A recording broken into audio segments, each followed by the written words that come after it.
Just days ago, Todd Blanche was serving as Donald Trump's chosen attorney general. Today, the president is publicly demanding his immediate resignation and calling for his criminal arrest.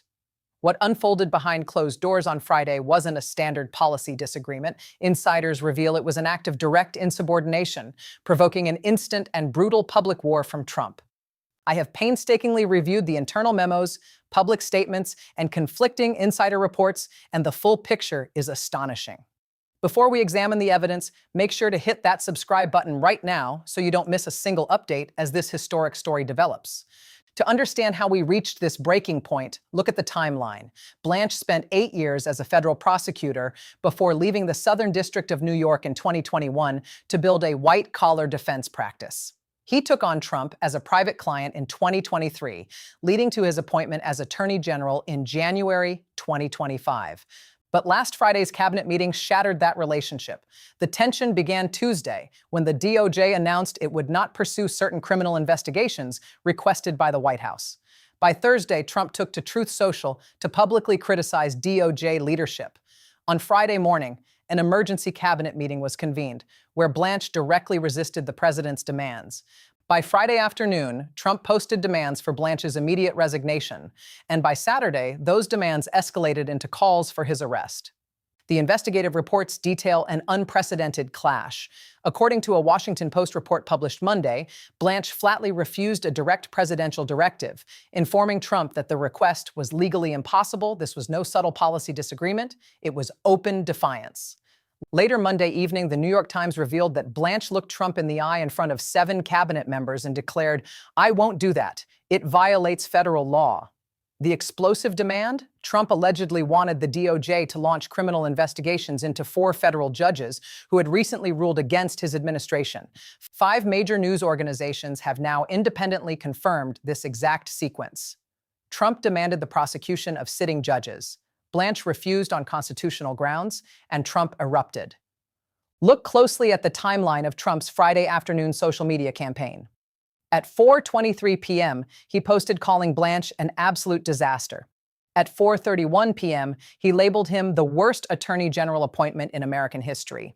At 4:47 p.m., he demanded his immediate resignation. Then at 5:12 p.m. came the most drastic post. Trump declared that if Blanche refused to resign, he should be arrested for dereliction of duty.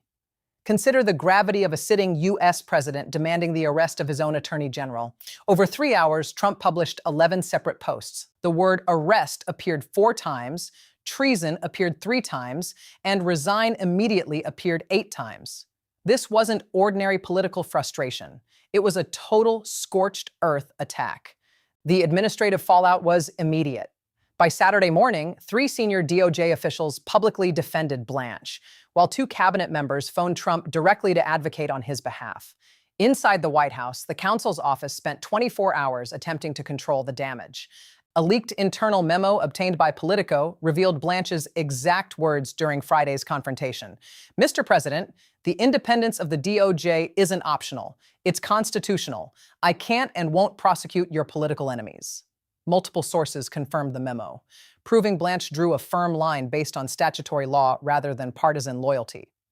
The White House responded Saturday through its press secretary, stating that the president possesses full authority over the Department of Justice and expects cabinet members to execute lawful orders. The key word is lawful, and Blanche's entire stance is that the directives were illegal.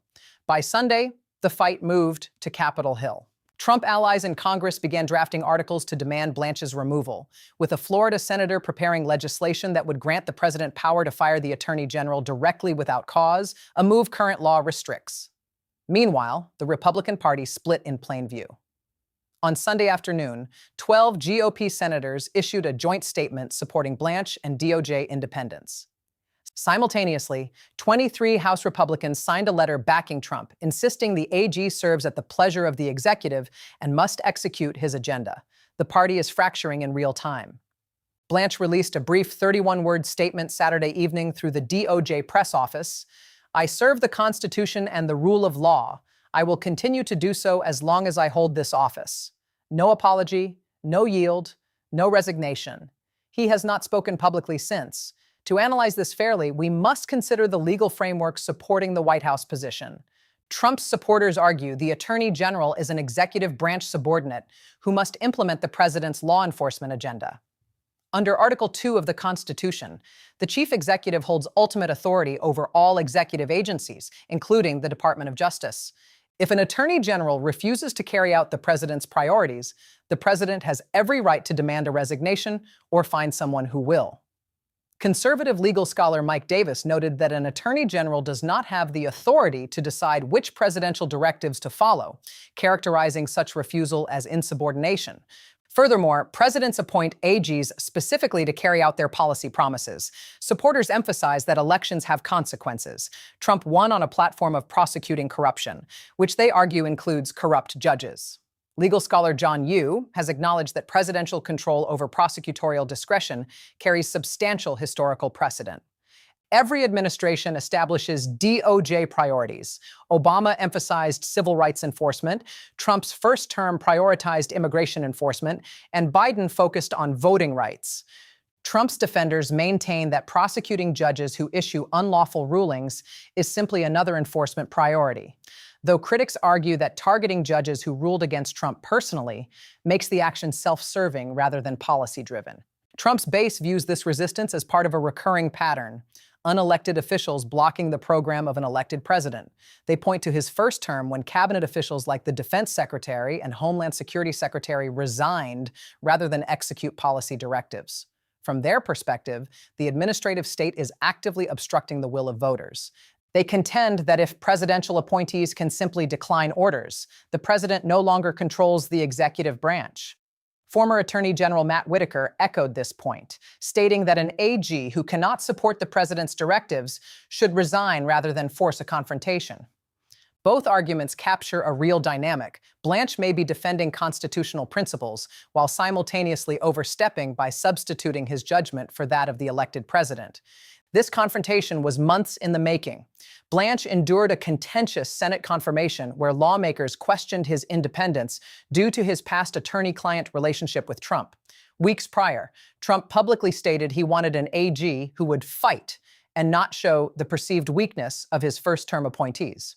Yet days after taking office, Blanche delivered a public address emphasizing nonpartisan prosecutions and the fundamental independence of the DOJ. One former Trump advisor noted on record, he's going to regret choosing someone with a spine. Throughout his tenure, Blanche repeatedly held his ground. He declined to launch evidence-free investigations into Trump's 2024 political opponents, refused to reopen cases against Hillary Clinton, and resisted demands to prosecute media figures, citing a lack of evidence or constitutional bars in every instance, ultimately leading to Friday's breaking point. Consider Blanche's background. He served 8 years as a federal prosecutor handling organized crime, political corruption, and high-stakes trials, a career grounded in following facts rather than political direction. When he accepted the AG position, critics assumed he would act as a political enforcer, but his foundational identity remained that of a prosecutor. While Trump views the Attorney General as a key member of his political team, Blanche views the role as an independent legal officer. Those two perspectives cannot coexist.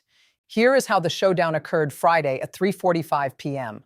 According to witnesses in the room, Trump stood up mid-meeting, pointed directly at Blanche, and barked 5 words: "You're done!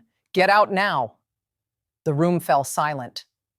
Blanche remained seated, calmly stating that while he serves at the president's pleasure, he would not be intimidated into violating his oath.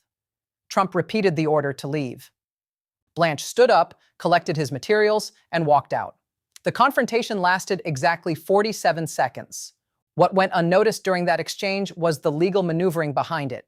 White House counsel attempted to intervene, warning Trump that federal statutes prohibit firing an attorney general without cause. Trump reportedly responded, "Then I'll find another way." Just 17 minutes later, the social media tirade began. The public attack was a deliberate strategy. Unable to fire Blanche legally, Trump set out to destroy him publicly until he resigned. By the 6th post, Trump was calling for a criminal investigation into Blanche for obstructing presidential duties, creating a situation where the AG faces threats of prosecution for refusing to prosecute judges. Senate Republicans recognized the danger immediately.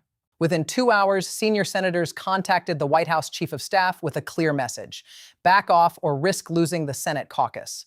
Trump refused to back down, forcing the Republican Party to begin choosing sides by Saturday morning. If you find this detailed analysis valuable in understanding the broader political reality, please drop a like on this video and share your thoughts in the comments section below. Legal experts across the political spectrum are deeply concerned. Former Obama Attorney General Eric Holder noted that DOJ independence is non-negotiable and that Blanche is right to resist, calling it a fundamental red line.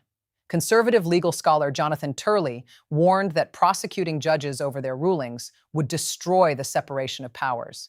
Even former Trump Attorney General Bill Barr stated there are clear limits to what a president can ask the Justice Department to do, noting that when a president's own former AG says he crossed the line, people must pay attention. Views diverge sharply on the resolution. Trump allies argue that if Blanche refuses to execute orders, he should resign and allow Trump to appoint someone who will. DOJ veterans insist Blanche has a duty to stay in office to prevent abuse of power. Former Bush Deputy Attorney General Larry Thompson broke it down clearly. An AG's primary oath is to the Constitution, not the president. Former Reagan Assistant Attorney General Charles Cooper warned that using the DOJ to target judges over legal rulings constitutes an impeachable abuse of power. That defines the stakes. If Blanche complies under pressure, Trump could face impeachment for obstruction. If Blanche is forced out, a full constitutional crisis erupts. As former Solicitor General Neil Katyal observed, we are watching a real-time stress test of constitutional norms. Legal scholars on both the left and right agree that weaponizing the DOJ against the judiciary is a line that cannot be crossed. Why does this matter to the general public? Because the collapse of judicial independence directly impacts your rights and your finances. If the executive branch can threaten judges with prosecution over adverse rulings, the judicial system loses its impartiality. When judges fear political retaliation, they rule based on self-preservation rather than the law. If you are ever involved in a lawsuit against a government agency, you cannot receive a fair hearing if the judge knows ruling against the government could trigger a federal investigation. Informed observers are already checking which judges are assigned to their cases and whether those judges have previously ruled against the administration. Consider the precedent this establishes. If you sue the IRS over wrongful tax collection and the judge rules in your favor under this precedent, that judge could face a retaliatory investigation for alleged executive bias. This is how legal precedents work. If one president can threaten judges over rulings, future presidents will do the same. Right now, all 677 sitting federal judges are watching this case closely. Currently, 43 of them are presiding over cases involving Trump or his administration. Every single one must now consider whether their rulings could make them targets of federal prosecution. This pressure can cause judges to rule defensively, avoiding controversial decisions and deferring to executive power even when the law does not support it. Whether you support or oppose Trump, judicial independence protects everyone. If Trump successfully forces out Blanche and installs a compliant attorney general willing to prosecute judges, the nation enters authoritarian territory, where the executive branch controls the courts through threats of prosecution, effectively ending the separation of powers. Practical citizens are watching which senators support Blanche versus Trump to see who believes in institutional limits. They are reviewing their own interactions with federal agencies, asking whether impartial justice remains achievable in federal court. Whether dealing with an IRS tax dispute, a criminal trial where a judge suppresses evidence, a Social Security appeal, or an immigration matter, every citizen relies on judges who are free from political pressure. Since Friday, Blanche has executed a calculated defense. Beyond his 31-word statement on Saturday, he held Sunday conference calls with all 94 U.S. attorneys nationwide, instructing them to maintain independence and follow only the facts and the law. On Monday morning, 73 career DOJ officials signed an internal letter backing Blanche, which was leaked to the press within 2 hours, a coordinated move to demonstrate solid internal support. Trump responded Monday afternoon by posting, "The deep state reveals itself. Clean house at DOJ coming soon." However, removing career DOJ personnel is complicated. Civil service protections prevent firing staff for political reasons, requiring formal processes, legal fights, and time. Meanwhile, congressional Republicans are trapped between constituents demanding loyalty to Trump and those demanding protection for the rule of law. The crisis escalated this morning when the Republican-controlled House Judiciary Committee announced emergency hearings for next week and invited Blanche to testify. Blanche accepted, setting up televised testimony under oath where he will detail precisely what Trump demanded and why he refused. Trump's team immediately labeled it a show trial by never-Trumpers, despite the committee being controlled by his own party. The standoff continues to escalate and several critical dates are approaching. Tomorrow, Wednesday, July 22nd, the DOJ Inspector General is expected to release a statement on whether the IG office will formally investigate the Friday Oval Office confrontation. An IG investigation into potential executive corruption would dramatically heighten the crisis. On Monday, July 27th at 10 a.m., Blanche is scheduled to give multi-hour public testimony before the House Judiciary Committee. On Wednesday, July 29th, Senate Republicans will hold a private caucus meeting to finalize their stance. By Friday, July 31st, a deadline set by certain Trump allies for Blanche to voluntarily resign will expire. If Trump attempts to fire Blanche unlawfully and Blanche refuses to leave, the nation could face the surreal situation of two individuals simultaneously claiming to be the Attorney General. This echoes the 1973 Saturday Night Massacre, where Nixon's firing of his top DOJ leadership triggered formal impeachment proceedings. Make sure to subscribe to the channel right now and turn on notifications so you get my full breakdown as soon as Blanche's testimony concludes. We are witnessing an unprecedented constitutional standoff. Todd Blanche remains in office, Trump demands his removal, and the ruling party is divided. Monday's televised testimony will leave no room for spin. Blanche will either commit perjury or confirm under oath that the president demanded illegal prosecutions. The rule of law itself is on the line, and I will bring you the complete breakdown as events unfold. Talk soon.